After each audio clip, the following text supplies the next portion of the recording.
Hello baseball fans, hope everybody's doing awesome. Haven't hit subscribe, please do so. Brand new YouTuber, so really appreciate your support early on. So today I thought we could talk about Nate Pearson and Alejandro Kirk and the discussion that's going on if they should start off the season in AAA or make the big time club. Major League club, I should say. And let's start off with Nate Pearson because this is really where the conversation has started. There's been some reports at spring training that he could start off in AAA. And the only reason why I would see him starting off in AAA or would want him to start off in AAA myself is if his command is all over the place. One of the things that I did notice in his 18 innings that he pitched last season was he was not hitting the strike zone. In fact, he was almost at 20% for his walk rate. That's why his ERA was an abysmal 6, and then he was shut down due to injury. When he was trying to throw that high, fast heat, he just kept missing. And that's one of those things that you develop in AAA, in the minor leagues, and maybe pushing them up so quickly, put a little bit more pressure on them.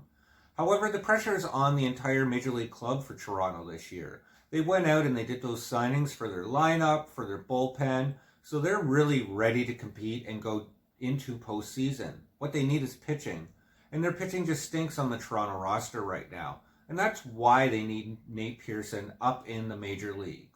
Really, the only reason to bring him down is if that command is horrible, and that's something that you're going to see in spring training. If not, let him go out, pitch 5-6 innings each day, shut him down in September. We knew we were doing that anyways.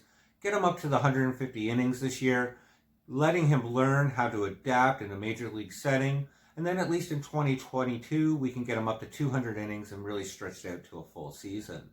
So I say, hey, we need Nate Pearson up in the major leagues this year. However, Alejandro Kirk, that's a completely other duck. Now, Alejandro Kirk, when he came up and we saw him in September, everybody got excited. This guy can hit. There's no question about it. He's going to be a powerhouse behind the plate. The question is for Blue Jays and Blue Jays fans, do you want him to be more of a DH rather than a catcher or an all-around catcher? And what I mean about all-around catcher, not only somebody who can put up the offense numbers, but somebody who can handle it defensively behind the plate. Somebody who can build that rapport with the starting pitching. Somebody who can learn how to do those pitch selections properly. And more importantly, somebody who can pitch frame and get runners out who are trying to steal. These are all the things that you develop in AA, AAA. These are all the things that you learn where your inconsistencies are, how to develop them and get better. And if Alejandro Kirk really is going to be the all-star that we hope him to be, he needs that time in AAA to really develop these skills. Even if he is in the big league club this year, he's going to be the backup catcher to Jano, which means he's only going to get a start once every 5 days. And that's really where it kind of sours him coming up. We don't need his bat in the lineup this year. The Jays have one of the best lineups in all of baseball. So let's leave him down in AAA. Let's give him that chance to adjust, to build that rapport, to be strong defensively. And then maybe we could bring him up in September and have another taste in the majors like we did last year. And yes, that means that Reese McGuire will probably be backing up Jano, but that means that only Reese McGuire should be starting 25 times, maybe 30 for the entire season. And if we do bring up Kirk in September, obviously that's going to limit Reese McGuire behind the plate as well.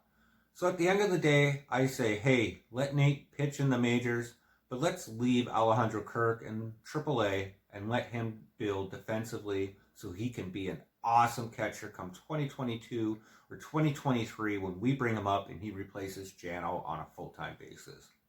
Let me know if you think I'm wrong, though. Love your comments below. Do you really want to see Kirk in the lineup every day? Do you think it would be beneficial to bring him up to the majors? Always interesting for your comments. More importantly, I hope everybody stays safe out there. If you haven't subscribed, please do so, and we'll talk soon. Take care, guys. Bye now.